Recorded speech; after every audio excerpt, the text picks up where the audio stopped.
Hello to all. The coronavirus does not only have far-reaching health consequences. Entrepreneurs are also facing great uncertainties.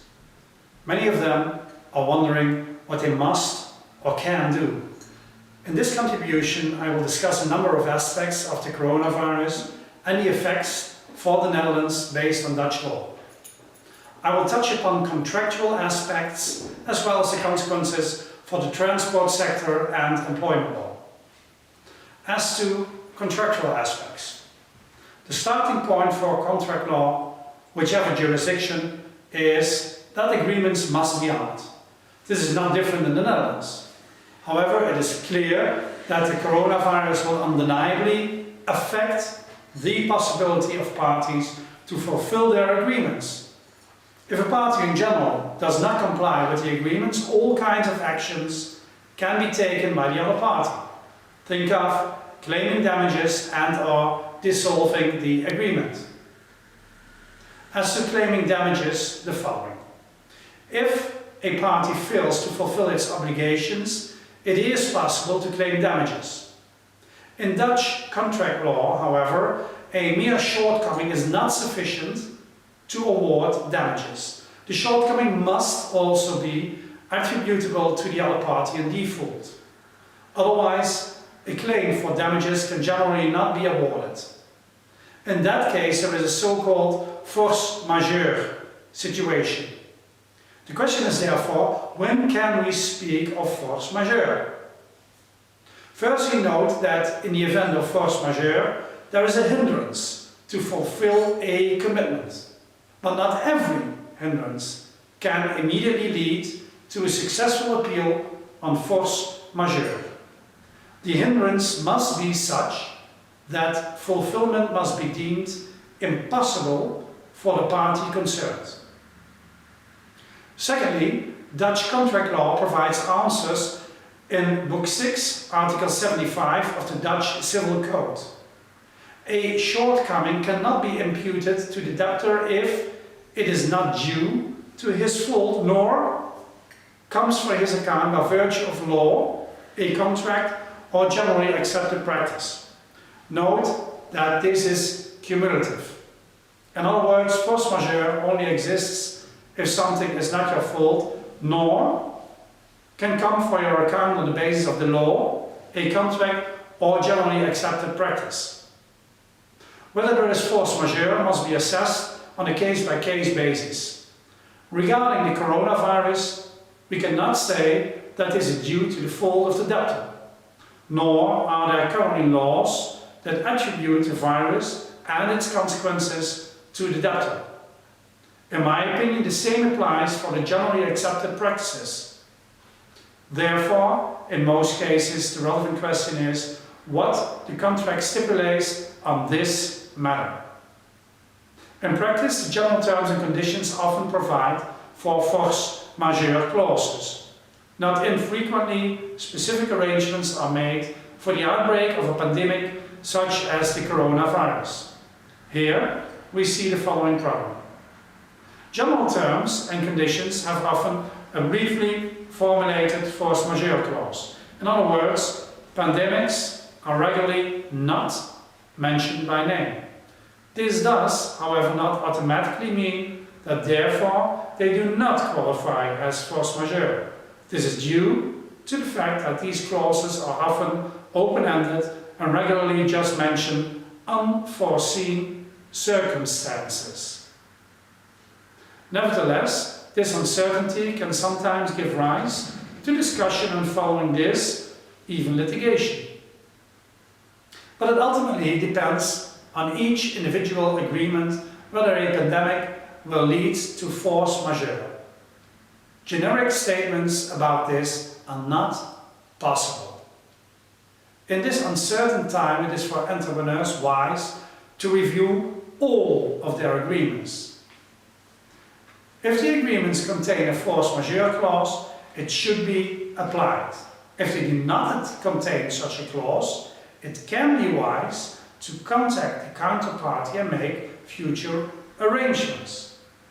Lastly, it is important to include as wide as possible a force majeure clause in future agreements. As to dissolving the agreement, the following. For dissolving agreements, another approach applies. Dutch law offers the possibility to dissolve agreements in case of a shortcoming. It is not necessary for the shortcoming to also be attributable to the party in default. Therefore, despite force majeure, an agreement can, in general, be dissolved. The only escape is when the shortcoming, in view of its special nature or minor importance, does not justify the dissolution. One can ask, are there other legal escapes under Dutch law? There are also two other legal live laws. Under unforeseen circumstances, special circumstances, it is possible to invoke the unforeseen circumstances clause, which is contained in Article 258 of Book 6 of the Dutch Civil Code. By invoking this article, the court can change the consequences of an agreement. It can also dissolve the agreement in whole or in part due to unforeseen circumstances. These unforeseen circumstances must be unknown at the time of conclusion of the agreement. Nevertheless, application of this provision is highly exceptional. As to reasonableness and fairness, a second live law. Finally, when invoking Article 248 of Book 6 of the Dutch Civil Code, the court may disapply the contract or parts of the contract insofar as this would be unacceptable in the given circumstances according to standards of reasonableness and fairness. This provision is usually applied cautiously by the courts. Let's talk about transport law. One of the sectors that suffers most as a result of the corona outbreak is the transport and logistics sector. The closures of the borders of several European countries have now caused long queues and traffic jams. These delays can have liability consequences. In this regard, force majeure can also play a role. In the case of international carriage, the carrier shall be liable in the event of delay. This standard is laid down in the CMR Convention. The CMR applies by mandatory law in the case of international carriage by road within all European countries. However, the carrier can try to evade the CMR's liability regime. Such an escape is effected by invoking force majeure provisions. A successful appeal, for instance, can be done due to circumstances which the carrier has been unable to avoid and the consequences of which he has been unable to prevent. However, the burden of proof for this lies with the carrier. Fulfilling this burden is not an easy task in practice. On the one hand, the carrier will have to prove that there are certain unavoidable circumstances. These circumstances include the unforeseeable occurrence of the coronavirus and the consequences thereof. Secondly, the carrier will have to prove that, as a diligent carrier, he has taken the measures reasonably required to prevent the damage. Legal and factual discussions may arise in this respect. After all, when has the carrier complied with this? Should a diligent carrier take into account increasing waiting times or even the possibility of closed borders? To what extent can the carrier be required to adjust the transport and routing to the latest reports and developments regarding governmental measures? For example, a carrier can avoid in advance certain routes, and the same applies to the border crossings that are known to cause significant delays. If a carrier insufficiently takes these aspects into account, the delay damage might be for his own account. In my opinion, the situation is different if the carrier is suddenly confronted with unforeseeable measures or circumstances leading to the delay damages.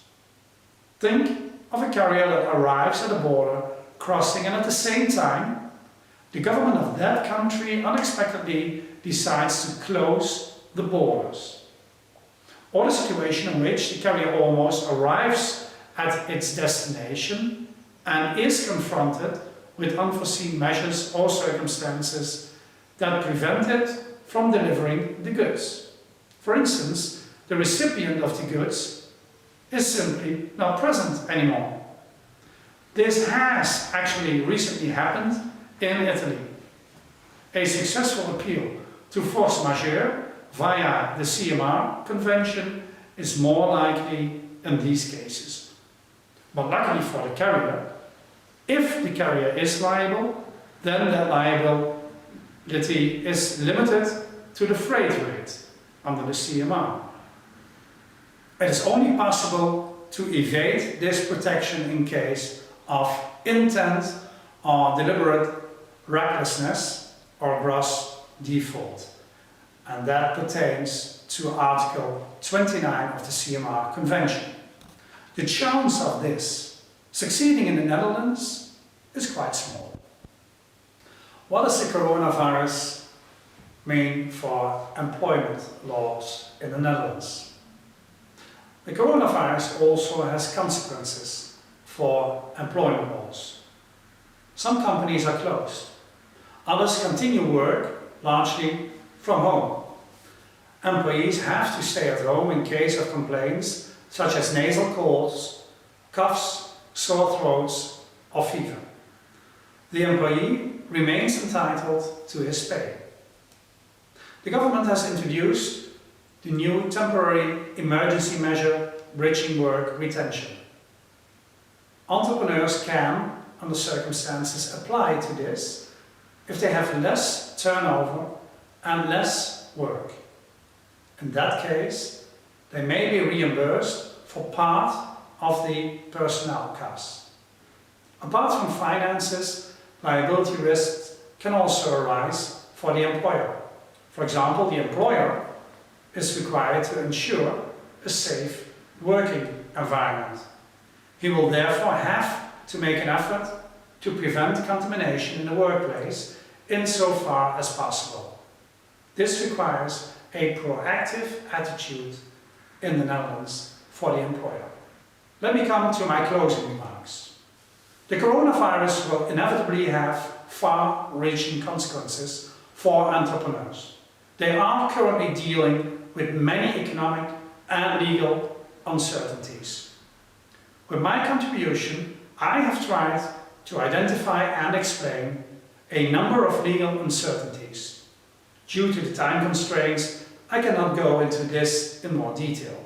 However, it goes without saying that I and my colleagues at Wolfs Advocaten are available at all times to advise on this and other matters, legal or not. Stay safe and healthy. Thank you for watching.